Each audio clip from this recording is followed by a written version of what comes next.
Hmaïdia Tahardi Zoubir. Qu'est-ce que l'avait Zoubir? Zoubir, c'était un sous-officier de l'armée française qui était dans la région. C'était un nationaliste. Il avait fait un coup au sein de l'armée. Il avait tué des soldats, il avait pris les armes, ils avaient rejoint l'ALN. Et finalement, avec le temps, il est devenu capitaine. Mais il était frontalier avec le Maroc. Il y avait la zone 1 et la zone 2. Il rentrait, il sortait. Puis finalement, il a vu que le commandement des frontières qui était tenu par le commandant Rachid, il avait comme adjoint le lieutenant Habibi, il avait comme le lieutenant Youb, etc., etc. Mais les gens habitaient au Oujda. Et puis un jour, il leur a dit non. Ou bien vous venez avec nous, ou bien c'est pas... nous on sacrifie, les journaux de Le Baladji électrifiés presque étanches, les journaux de manque d'armement, manque de nourriture, etc., etc. Et il s'est rebellé. Le premier conflit a éclaté entre Zoubir et le commandant Rachid. Finalement, l'affaire est montée plus loin, chez Lotfi, qui était colonel de la Wilaya. Lotfi a essayé d'arbitrer. Et il a fallu l'intervention du GPR. À l'époque, si mes souvenirs sont précis, c'était Mohamed Saïd, Ibn Tobal qui était venu, etc. Et puis là, quand il a vu que il espérait toujours un arbitrage, etc., quand il a vu que toute l'autorité suprême ne marchait pas, n'était pas compatissante avec lui, il a dit voilà, je consens à cesser, mais à une condition. Vous me considérez comme le seul responsable. Les officiers, sous-officiers, journaux qui ont marché avec moi, ne les touchez pas. Alors, ils ont été dispatchés, lui, il a été arrêté. Je me rappelle que pour l'instruction de son affaire, Mdagri a été nommé juge. Personnellement, j'ai été nommé comme greffier et on a fait l'instruction de son cas. Et puis, il a fallu interroger, etc., parce que pour préparer un dossier, pour le traduire devant le tribunal révolutionnaire. Et un jour, et ça se prend ça sur moi, c'est ma parole qui est engagée, Boumedienne a éprouvé le besoin d'aller le voir et l'interroger. Et il était obligé de nous emmener, moi et Mdagri. Je me souviens qu'on a été le voir dans sa prison, là où il était, une prison cachette, etc. Pour l'histoire et pour la mémoire de Boumedienne, je me rappelle que Boumedienne s'est contenté d'opposer des arguments pour lui montrer qu'il était dans l'erreur, qu'il a été dans l'erreur. Il n'a pas élevé le temps, il n'a pas usé de violence sur le Tchaja. Et quand il a terminé l'entretien, on a parti, je me rappelle qu'il lui avait touché la main, il lui avait dit au revoir, il est sorti. Et Mbad Zoubir a été jugé et condamné à mort. Et c'est au niveau des journaux qu'il m'a dit, si vous êtes mes frères, tirez sur la tête pour m'épargner des souffrances. C'était ça, Zoubir, il est mort. Il est mort comme ça, il a été exécuté, il est mort comme ça. Et la suite de l'affaire a eu des conséquences. Pourquoi? Parce que la direction de l'ALN s'est aperçue qu'effectivement, il y avait quelque chose qui n'allait pas. Donc, ils ont dissous le commandement des frontières. D'ailleurs, des commandements des frontières qui existaient de part et d'autre, à l'est et à l'ouest. Le capitaine Alain-Paul Léger, parachutiste de la France, formé en Indochine à la lutte anti-subversive. Léger est aussi passé par la piscine, le siège du SDES à Paris, où il apprendra la guerre psychologique. Il parle parfaitement l'arabe. Il sait faire craquer et convaincre les Algériens à agir contre leur camp. Après la bataille d'Alger, le FLN de la capitale est vidé de sa substance. Chef mort ou en prison, la Bleu 8 a fait son effet, totalement contrôlée par le colonel Yves Godard et le capitaine Léger. Une femme, du nom de Rosa, informera les chefs des Wilayas 3 et 4 qui mettront en application l'intox fulgurante. Le colonel Yves Godard et le capitaine Léger n'en attendaient pas autant. Il faut utiliser cet aspect tant que nous aurons la possibilité de retourner les Bleus de Chof. Allons-y jusqu'au bout avec eux. La Bleu 8 deviendra l'exemple de laboratoire de purge entre Algériens et marquera un pas déterminant pour l'armée française. La Bleuite, comme vous le savez, a été un manque de vigilance de la part de certains responsables de la wilaya 3 et de la wilaya 4 qui ont été donc noyautés par les services français. Et ça a fait beaucoup, il faut le dire, hélas, beaucoup de dégâts. Bien entendu, l'ennemi, enfin, je dis l'ennemi, c'est-à-dire qui était l'ennemi colonialiste, c'est-à-dire l'armée au service de la colonisation, qui nous combattait, un de ses généraux, à Oran, a tenté d'introduire la Bleuite dans la wilaya historique 5. Il a essayé d'envoyer deux Djoundi ralliés, c'est-à-dire qui ont été attrapés par les Français et ils leur ont fait un lavage de cerveau pour les retourner et pour en faire donc des auxiliaires de l'armée française.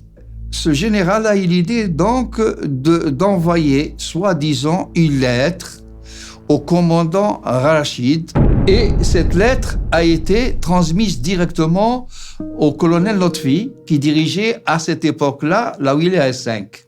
Le colonel Lotfi a tout simplement demandé à la DVCR, en l'occurrence c'était le Mokran qui était responsable de notre centre à Oujda. Dans le cadre des activités de contre-espionnage, personnellement, j'ai eu l'occasion de traiter deux affaires. Un jour,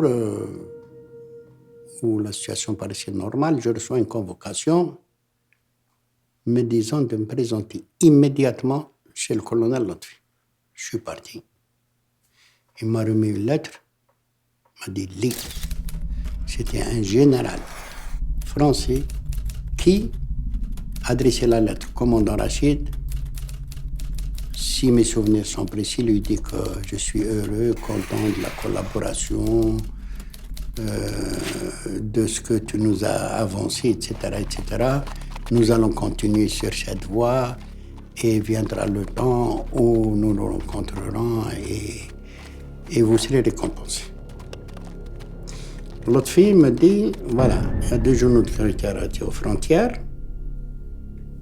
et ils avaient cette lettre à donner au commandant Rachid.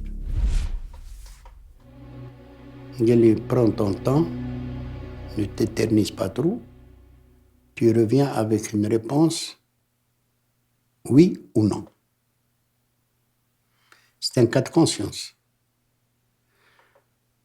J'ai pris la lettre, la première des choses, j'ai été voir les journaux, l'homme séparé, chacun de son côté.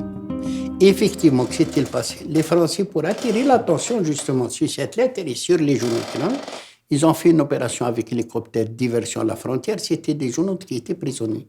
Et donc voilà, on vous donne une lettre, vous allez on va vous déposer de l'autre côté de la frontière, vous allez sur Oujda, et à Oujda, vous cherchez le commandant Rachid, vous lui remettez la lettre.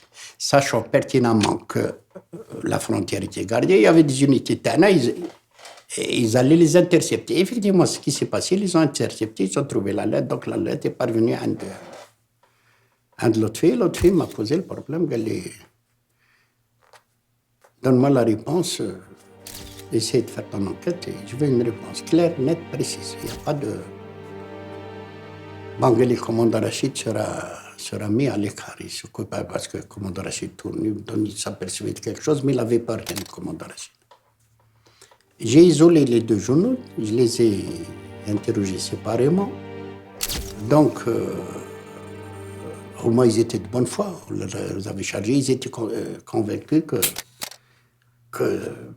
c'était une mission qu'on leur avait confiée. Je me suis mis à raisonner. Je me suis dit, il y a des principes dans le renseignement, des principes immuables.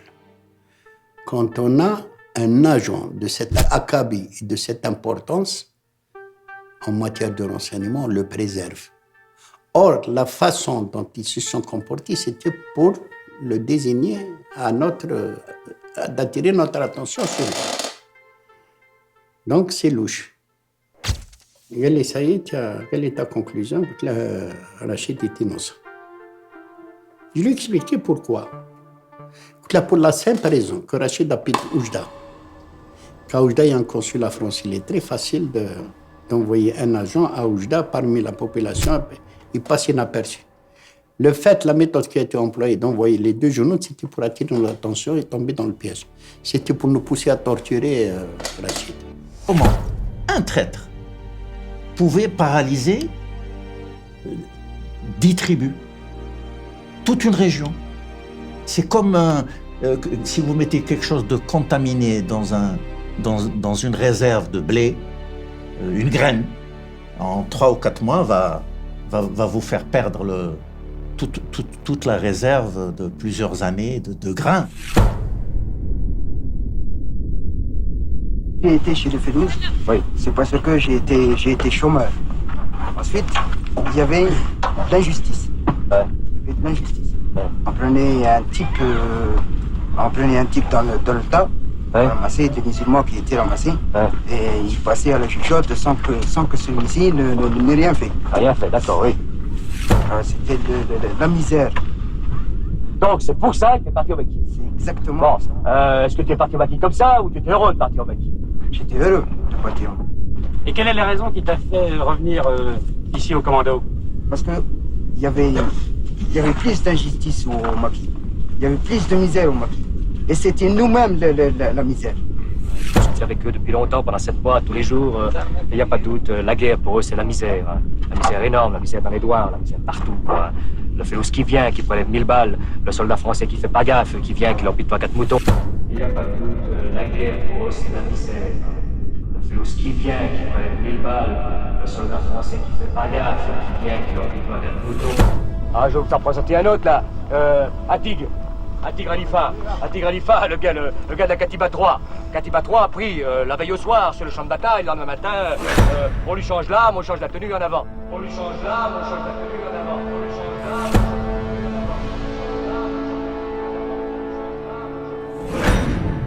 Dans toutes les guerres, il y a une partie cachée de l'histoire qui raconte des événements pénibles, voire même terribles.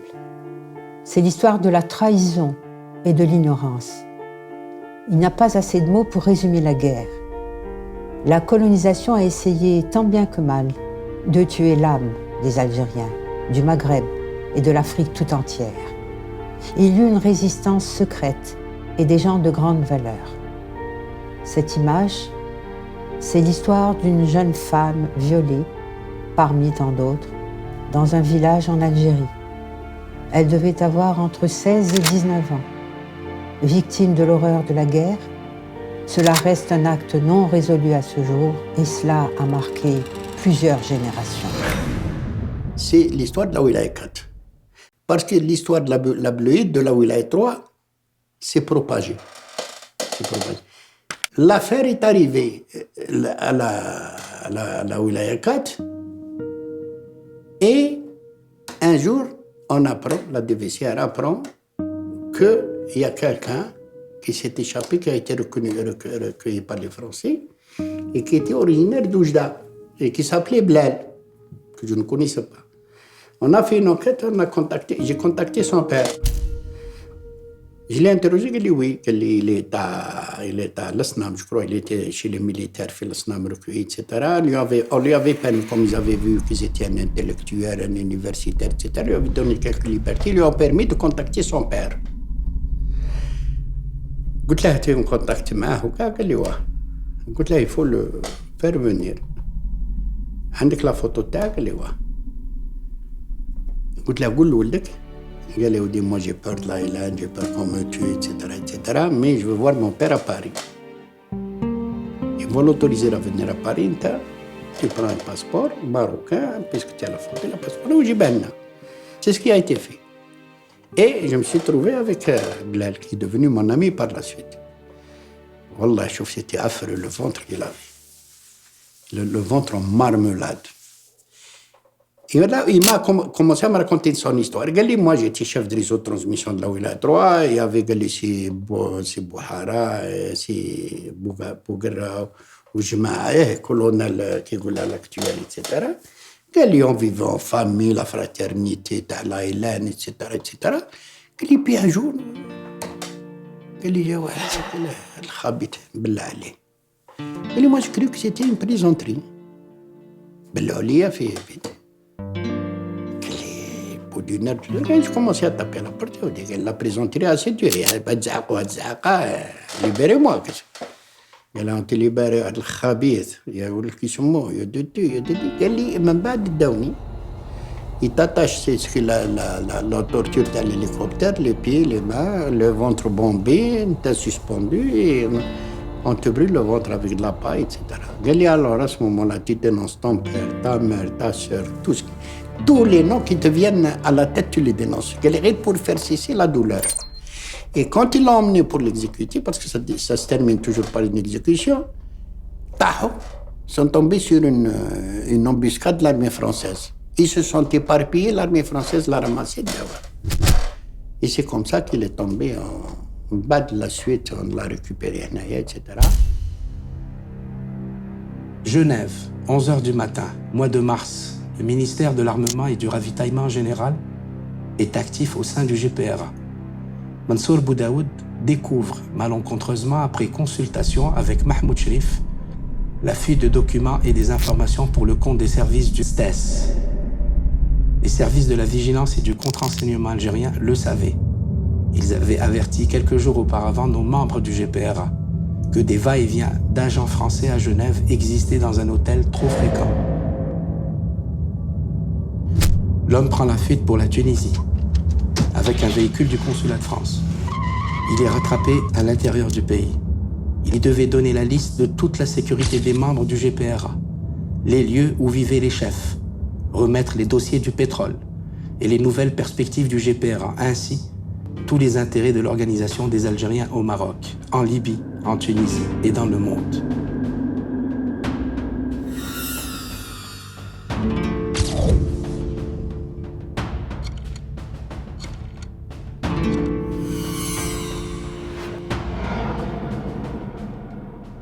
Rouaï Mohamed Di Toufiq dit également Hadj Barigo, en référence à son lieu de naissance, ex-Pérego, Mohammedia. Né le 26 mai 1929 à Mohammedia, Mascara. Il a été militant de la première heure de la cause nationale. Il deviendra membre du cabinet du ministère de l'Armement et des Liaisons Générales du 10 octobre 1958 au 2 juin 1962. Dès 1958, il dirigea le service d'action le plus secret du MALC, en tant que directeur des liaisons générales et renforcera son service spécial. Rouaï Mohamed avait plusieurs identités pour échapper à la chasse du SDES et des éléments du 11e choc. Tous les services que Boussouf avait créés avaient cette spécification du secret, outre ce service spécial S4, vu l'importance de la mission. Nul n'en connaissait l'origine de l'appellation, une intrigue parmi tant d'autres pour renforcer le cloisonnement et le culte du secret. Hadj Barigo a assuré les fonctions de maison au niveau du PC de la Wilaya 5 dès sa création. Il collaborera dès lors avec le colonel Boussouf, le colonel Lotfi et le colonel Boumediene. Hadj Barigo mit en place un réseau d'acheminement de courriers entre les services de la Révolution et le GPRA. Il fut nommé pour cette mission avec le transport de rapports confidentiels. Il recruta 3 hommes pour cette démarche sensible et importante pour l'accompagner. Jamal Meliani, Mohamed Ben Ali, Mourad Kassimi. Ces agents sûrs se déplaçaient dans les différentes capitales pour acheminer en grande partie le courrier des services de la Révolution, du cabinet du MLGC, et devenu Malk par la suite. D'abord à Rabat, Tripoli, Le Caire, Tunis, le Liban, puis les capitales européennes, entre Madrid, Bonn, Rome et Genève.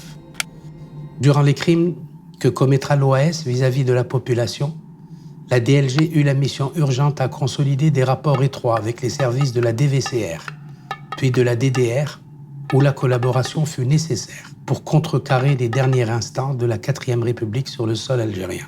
Le service S4, qui regroupait des arrivages de Sicile, de Sardaigne et d'Espagne en armement, était l'objectif pour armer les citoyens avec les Katibet et Moudjahidines dans l'Algérois, en Oranie et puis à l'Est. Ce service dépendait de Hadj Barigo, qui en connaissait les passages secrets pour la pénétration des armes sur le territoire algérien. Cette mission fut des plus importantes puisque les barrages électrifiés avaient empêché les percées depuis plusieurs années. Puis le gel de l'état-major général aux frontières tunisiennes ne pouvait réussir l'acheminement de l'armement dès 1959. La DLG et les services de la Révolution réussirent cette étape dès 1961 à acheminer des armes et ce jusqu'à l'indépendance de l'Algérie. Haj Barigou, de son vrai nom Rouai Mohamed, et Msaoud Zeggar ont été deux auxiliaires extrêmement importants du colonel Boussouf. Pour le premier, Haj Barigou, il a connu Boussouf dans les années 50, lorsque ce dernier se trouvait en clandestinité dans l'Oranie.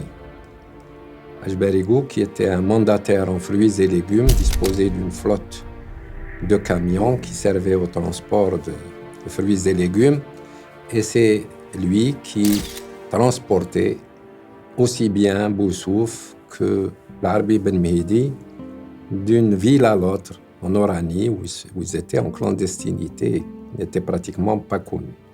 Donc c'est tout à fait normalement que Haj Barigou a rejoint l'Arbi Ben Mehdi et Boussouf dès qu'ils ont pris en charge la wilaya d'Oran, c'est-à-dire l'Oranie. À partir de ce moment, Haj Barigou en particulier a été responsable des liaisons.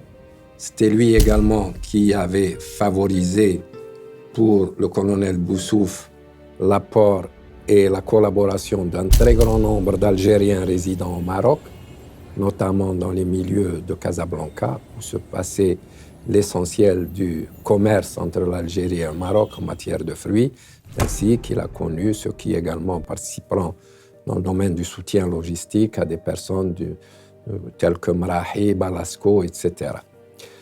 Donc, Haj Barigou a été l'homme des missions secrètes, l'homme également de l'information, puisque, comme je l'ai souligné, il connaissait très bien tout ce qui se passait au Maroc, au niveau de la communauté algérienne, et également, il a entretenu ses filières en Algérie de renseignement et de soutien logistique.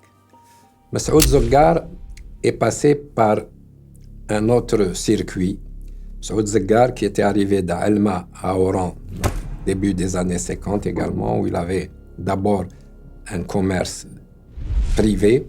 Ensuite, il a fait la connaissance d'un cheaplander à Oran, M. Hadfi, Haj, qui était Haj Miloud, qui était chargé de l'avitaillement des navires du port d'Oran dans tout ce qui était considéré comme des produits de première nécessité indispensables à l'avitaillement des navires de commerce. Donc, cela a permis à M. Zeggar, qui a secondé si Miloud Hadfi dans cette mission, d'entreprendre des contacts avec les officiers de marine, avec le personnel navigant également au sein de ces unités, ce qui lui a permis, donc, au départ, d'obtenir un certain nombre d'avantages, surtout en matière de petit armement qui était utilisé par les fidaïs de la ville d'Oran. Il faut dire également que Msaoud Zeggar, son travail était facilité par sa connaissance de l'anglais, et également à Oran, il a très rapidement appris l'espagnol, compte tenu du fait qu'Oran était une ville où la langue espagnole était largement utilisée. Après l'indépendance du Maroc, les bases américaines, en particulier de Noisser, devaient être évacuées par les Américains. Les Américains, donc, ont mis en vente un certain nombre de produits qui n'étaient plus nécessaires à leur activité. Et c'est par ce biais-là que Msaoud Zeggar a pu acquérir des équipements non utiles à l'armée américaine, mais certainement utiles pour l'armée algérienne, à savoir des tenues déclassées, des lits, de l'intendance, des équipements de cuisine, etc., dans une première phase. Dans une deuxième phase, puisqu'ils étaient, si vous voulez, l'acquéreur privilégié des officiers de cette base, il a pu acquérir également d'autres moyens qui étaient en principe interdits à la vente, des moyens de transmission, un certain nombre de cartouches, d'effets militaires également, des tenues, des rangers, des jumelles, avant également de pousser davantage son amitié avec le responsable de cette base, au point qu'il a pu obtenir un grand poste de transmission de radio de plusieurs cantos, qui étaient évidemment déclassés pour l'armée américaine, mais qui, acquis par les Algériens et transportés et transférés vers Nador, a servi dès le mois de décembre 1956 à la mise en œuvre de la première station radio du FLN.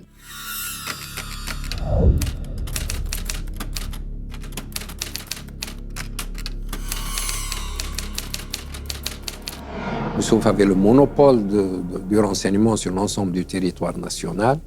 La DDR, qui était dirigée par Khaladi Mohamed Dissi Tahar, qui avait pour adjoint Boualem Bsayah, Dissi Lamine, était divisée en 3 grands services.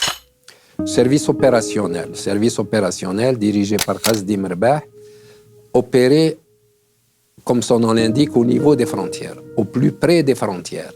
Sa mission était de collecter des informations sur l'ennemi et en particulier dans son aspect militaire, l'équilibre des forces et surtout la mission des services opérationnels, que ce soit celui de l'Ouest qui était dirigé par Yazid Sarahouni, que celui de l'Est qui était dirigé par Hamlat Ali. J'ai eu la chance personnellement d'être hébergé, moi qui étais issu d'une famille pauvre et nombreuse, à Alger. Je me suis retrouvé chez un oncle qui n'avait pas d'enfant et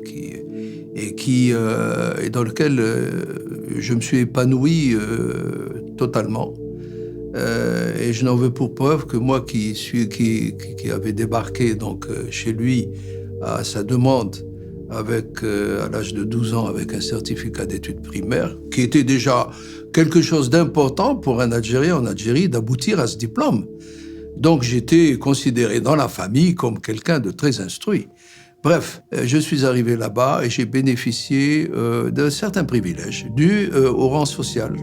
Donc de cet oncle d'Amérique, mais je dirais cet oncle du Maroc, n'est-ce pas? Que lorsqu'on nous a proposé en tant que Français musulmans établis au Maroc, donner des possibilités qu'on ne nous donnait pas en Algérie, c'est-à-dire suivre une formation militaire, et j'ai pu faire une préparation militaire d'aviation, j'ai pu faire une préparation militaire supérieure, première et deuxième année, j'ai eu mon diplôme de certificat interarmes, et j'étais prêt, en quelque sorte, au moment où il fallait, au rendez-vous de l'histoire, rejoindre les miens pour libérer ma famille, pour libérer mon peuple. Dans les embarras de la circulation, j'ai allumé la radio de la voiture et on parlait d'un livre de Camus, L'homme révolté. Ça, c'est un livre que j'avais lu à l'âge de 18 ans, à la fin de l'adolescence à peu près. C'est que ce que disait Camus, c'est le fait qu'il n'y a pas un sens de l'histoire. Ou du moins, l'homme, en se révoltant, ou par révolte, peut changer, modifier l'histoire. Et je crois que c'est l'histoire de la guerre de libération nationale, parce que finalement, les déclencheurs rejetaient tout le passé de l'action politique par des moyens légaux, les révoltes, les jacqueries, et ils avaient décidé la rupture. Ça m'a éclairé, donc le 1er novembre 1954, le déclenchement de la guerre. C'était en fait, pour l'Algérie, il y avait un avenir. Il y avait un destin. Ce PC a commencé à s'agiter à partir de la 3e nuit. Des gens étaient arrivés en armes. Et là sont apparus l'autre fille, c'est Ben Mehdi. On m'a demandé de venir prendre le procès-verbal, en quelque sorte, l'essentiel de discussion. Et là, j'ai vu que c'était que Ben Mehdi venait faire rapport des résultats du congrès de la Soumam, qui venait d'avoir lieu durant l'été. Au cours de cette réunion, il a intronisé et il a désigné Boussouf comme le nouveau chef de la Wilaya 5, colonel. Durant ces 3 nuits qu'a duré ce que j'appelle un concile, j'ai appris, parce que chaque chef, c'était des chefs de secteur. Après le congrès de la Soumam, après cette réunion, c'était les nouveaux capitaines. Donc il y avait les 8 capitaines ex-chef de secteur, qui faisait rapport de la situation. Donc, pour la première fois, je voyais les réalités de la lutte, les méthodes de représailles, le type d'opération, les premiers quadrillages de l'armée française. C'était en fait de la bouche des chefs de secteur, avec très peu de moyens. Et ils ont mobilisé un peuple. Ils ont survécu en quelque sorte grâce à l'aide de ce peuple rural qui tout de suite encerclait les postes par l'observation de l'ennemi, qui ont suscité des désertions, qui ont permis la prise de poste. Mais j'ai pris conscience des besoins en information, des besoins en moyens, en armes. Après cette réunion, Boumedienne, qui était commandant militaire, était chargé d'aller transmettre le rapport de la Souma donc aux régions, les chefs de secteur. Donc ils devaient repartir, ils sont repartis. Boumedienne m'a invité pour l'accompagner donc dans son contrôle.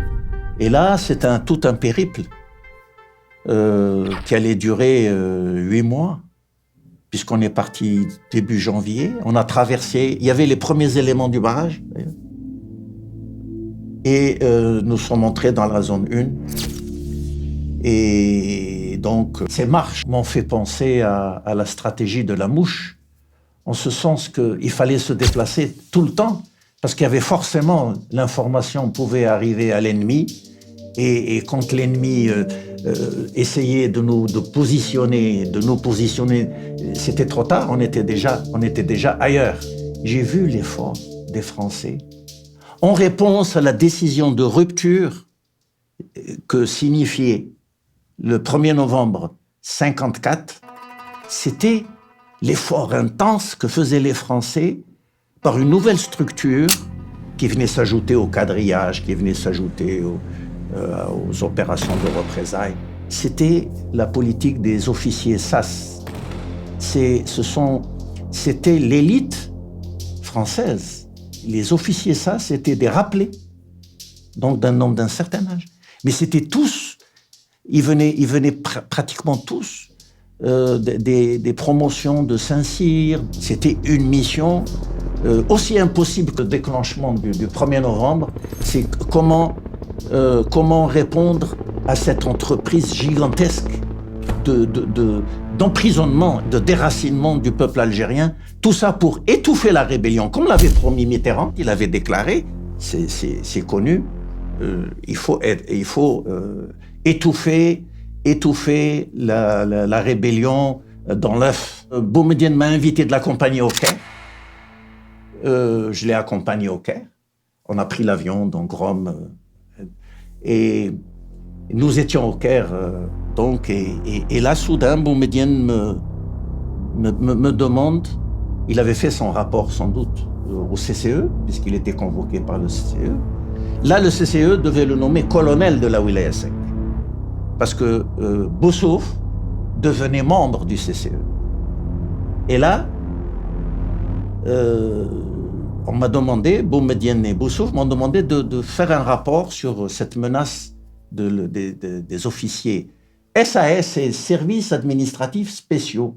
Donc c'est ça le démarrage des services de renseignement. Bon, la base, au-delà de mes diagnostics personnels, de la mobilisation de cette intelligence, nous disposions déjà du potentiel d'écoute des services de transmission. Là, c'était un gisement de connaissances, non seulement des rangs ennemis, puisqu'on écoutait la gendarmerie française, on écoutait l'administration française, on arrivait même à intercepter parfois les rapports entre le gouvernement général et Paris. Mais ce qui était pour nous le plus important, c'était évidemment l'ordre de bataille français, puisque petit à petit, en exploitant cette écoute, nous avons reconstitué l'ordre de bataille de l'armée française dans toute l'Oranie. Il faut préciser que la Wilaya 5 s'étendait de Dahra, Loire-Senis, jusqu'à Gaada Daflou, et tout l'Ouest, et par la force des choses que je pourrais éventuellement déligner plus tard, c'est en fait jusqu'au sud, jusqu'au Mali, parce que c'était les premières découvertes de pétrole français et puis les premières expériences atomiques. L'écoute nous fournissait aussi ce que savaient les Français de ce qu'ils savaient de la guerre de libération. Et là, on pouvait facilement non seulement voir leur erreur de diagnostic, l'erreur dans leurs évaluations, mais ça nous créait des espaces où le service de renseignement et de liaison pouvait agir en connaissance de cause. Donc, lorsqu'il y a eu des événements plus graves, tels que l'assassinat par la torture de l'Arab ibn Mehdi, on était destiné non seulement à aller servir à l'intérieur des maquis, en tout cas pour moi qui avait déjà une formation militaire, qui venait de la voir, je venais de la voir, elle était toute fraîche dans ma tête. Donc on a senti la nécessité d'exploiter tous les moyens que les services de transmission naissants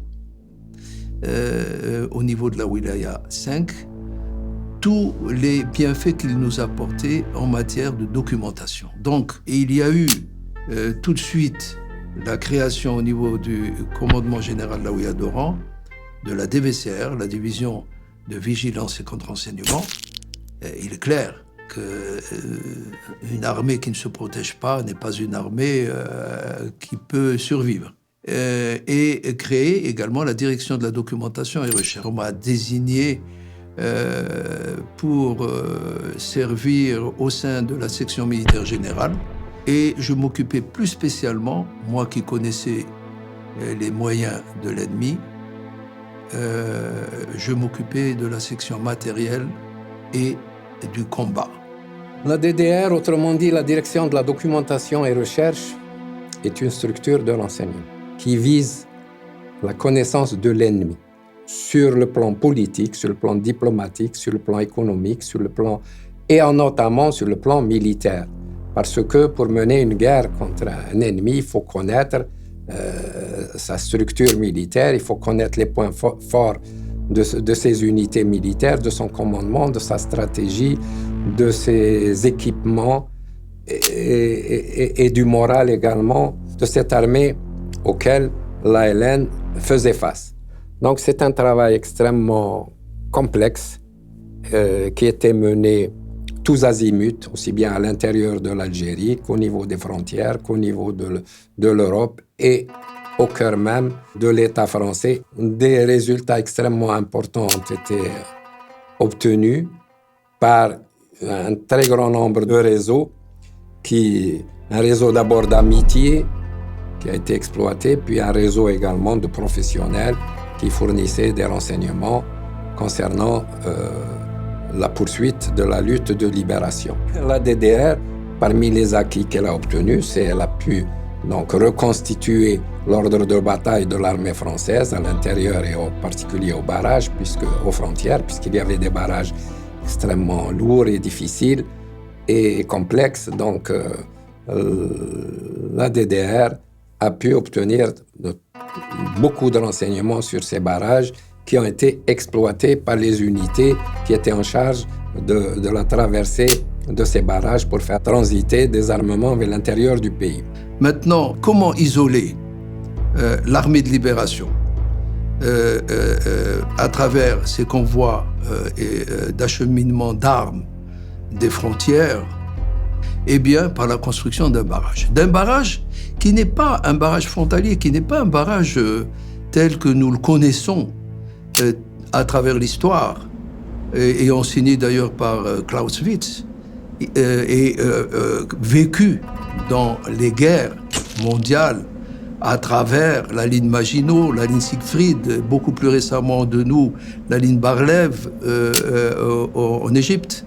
C'était le barrage qui a une vocation d'empêcher les franchissements, mais on pouvait réaliser d'importants franchissements.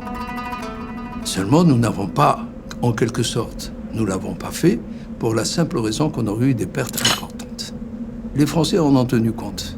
Ils en ont tenu compte en construisant des barrages, non pas pour détruire seulement des convois d'acheminement d'armes ou des unités qui tenteraient une traversée, mais c'était surtout pour détecter l'endroit à partir duquel une tentative de franchissement serait exécutée. Ces compagnies d'acheminement qui veulent aller en Tunisie et au Maroc chercher des armes et qui se retrouvaient bloquées dans l'attente d'un passage, eh bien, nous, on s'est spécialisés, j'étais un de ceux qui s'est spécialisé pour trouver des solutions au problème du franchissement. Qu'est-ce que c'était les barrages frontaliers construits par l'armée française?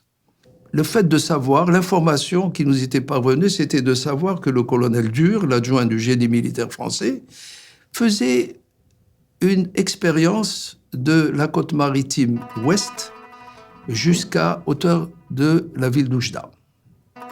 Là, il y avait beaucoup de passages qui étaient signalés et vis-à-vis desquels les Français ne pouvaient pas faire grand-chose. Il avait construit un barrage. Le barrage, c'était quoi? C'était une série de rangées de ronces artificielles qu'on appelle barbelés. À l'intérieur de ces rangées, il y avait une haie électrifiée. Cette haie électrifiée, il y avait un courant de 5 à 7 000 volts qui le parcourait. Il était fait, certes, pour empêcher les franchissements, mais il était également fait pour que, au niveau des postes frontaliers, les Français puissent, l'armée française puisse savoir à quel point précis le passage allait avoir lieu. Derrière, il y avait ce qu'on appelle une nasse. La nasse était constituée par un espace par lequel on devait passer. Nous, avec des armes pour les faire passer à travers la frontière. Ou quand il s'agissait d'unités de la LN qui partaient en renfort au profit des wilayas de l'intérieur. Ce dispositif, c'était donc la NAS, avec la présence de réserves générales. Les réserves générales, c'était quoi? C'était la force de frappe. C'était la force de frappe de l'armée française. C'était pratiquement de la chair à canon, qui était prévue uniquement pour accrocher les unités de la LN, les fixer et faire intervenir tous les moyens de guerre pour les détruire. Ce n'était pas tout, parce que dès lors qu'on parle de l'importance du renseignement opérationnel, il faut parler également de la population qui a été vidée de